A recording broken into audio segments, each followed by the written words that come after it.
Polisi menetapkan 7 orang tersangka dalam kasus provokasi demo yang berujung kericuan beberapa waktu lalu. Menurut polisi, dalam aksinya para tersangka membuat konten di media sosial yang berisi hasutan dan mengajak massa untuk melakukan aksi anarkis dan menjarah rumah. 7 tersangka ini dijerat pasal berbeda dengan ancaman hukuman mulai dari 4 hingga 12 tahun penjara. Selain menetapkan tersangka, polisi menyita sejumlah alat bukti, antara lain HP dan akun media sosial. Sejumlah tersangka sudah ditahan sejak 2 September kemarin. Polisi menghimbau masyarakat bijak bermedia sosial.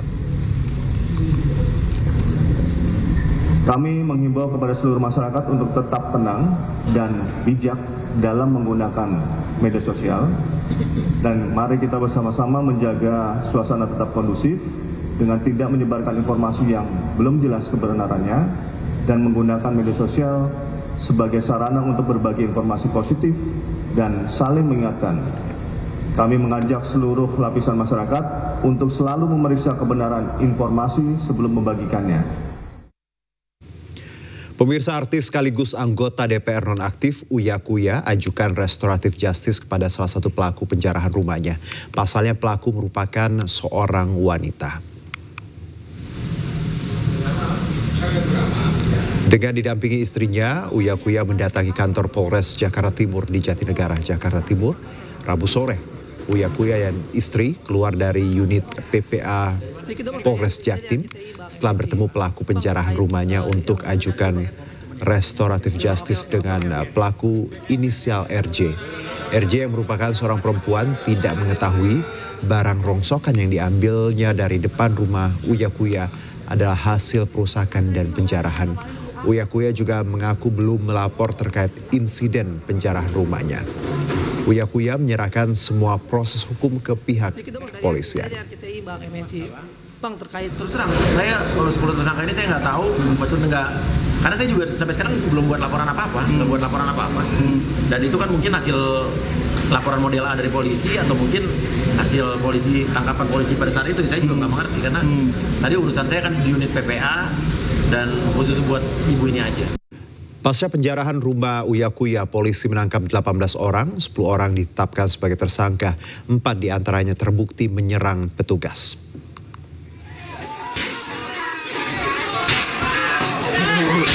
Polisi bergerak cepat menangkap pelaku penjarahan rumah Surya Utama alias Uya Kuya di Durensawit, Jakarta Timur. Lewat laporan masyarakat dan penelusuran lewat video amatir, polisi mengamankan 18 orang pelaku.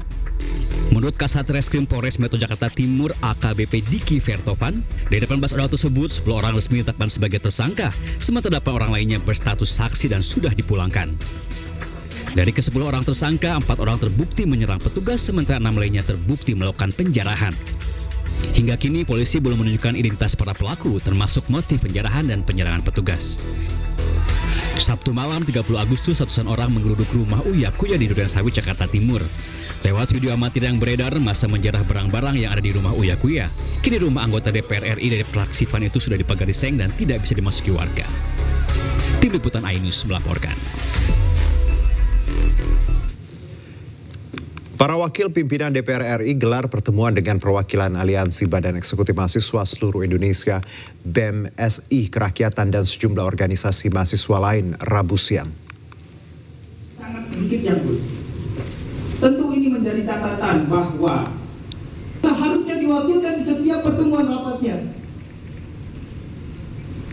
Bertempat di Gedung Nusantara DPR Senayan, Jakarta, perwakilan mahasiswa menyampaikan aspirasinya kepada 3 pimpinan DPR RI, Supmi Dasko Ahmad, Cucun Ahmad, Samsyur Rizal, dan Saan Mustafa. Antara lain mereka mendesak pembentukan tim investigasi independen untuk mengusut tuntas berbagai kekerasan pada demonstrasi di akhir Agustus lalu. Mahasiswa juga mendesak dugaan makar yang disampaikan oleh Presiden Prabowo untuk diusut hingga tuntas. Saya ingin ada pembentukan tim investigasi yang independen untuk mengusut tuntas berbagai kekerasan yang terjadi berlangsung sepanjang bulan Agustus ini. Jadi juga dengan dugaan makar yang keluar dari mulut Bapak Presiden Prabowo Subianto. Kami ingin investigasi ini mengusut tuntas semuanya, sehingga kemudian apa yang disampaikan Bapak Presiden dapat dibuktikan. Karena kami dari gerakan merasa dirugikan dengan statement tersebut, yang kemudian menghalangi gerakan kami ke depan. Terkait dengan soal tim investigasi atas dugaan, indikasi dari kejadian-kejadian yang selama ini ada indikasi, bahkan Presiden sudah menyampaikan kepada publik tanggal 31 Agustus yang lalu bahwa apa yang terjadi beberapa hari yang lalu ada indikasi adanya makar, bahkan menjurus kepada terorisme. Nah, karena itu apa yang dituntut oleh kawan-kawan semua terkait pembentukan tim investigasi akan indikasi adanya makar yang independen, tentu DPR akan menyampaikan kepada pemerintah, akan mengomunikasikan kepada pemerintah agar ini bisa dilakukan secepatnya yang independen, agar apa yang kejadian beberapa hari yang lalu tidak terulangi ke depan. Sementara itu para mahasiswa juga menyesalkan tunjangan anggota DPR RI yang nilainya dianggap fantastis. Terkait tuntutan tersebut, Wakil DPR RI Sumi Dasko Ahmad menyatakan akan melakukan evaluasi menyeluruh. Beberapa hal yang sudah dan akan kami lakukan. Pertama, melakukan evaluasi menyeluruh terhadap tunjangan anggota dewan dan khusus untuk tunjangan perumahan dihentikan terhitung sejak tanggal 31 Agustus 2025.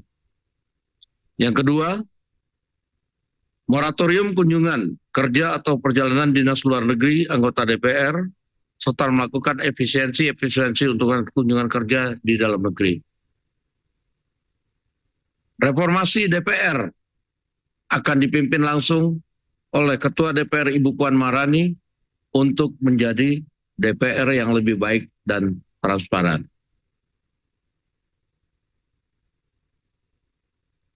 Barusan kami sudah melakukan komunikasi via WhatsApp dengan pihak pemerintah. Kawan-kawan sekalian akan diterima oleh pihak pemerintah besok untuk menyampaikan juga secara langsung, karena ada beberapa hal yang nantinya itu harus dilakukan kerjasama antara DPR dan pemerintah.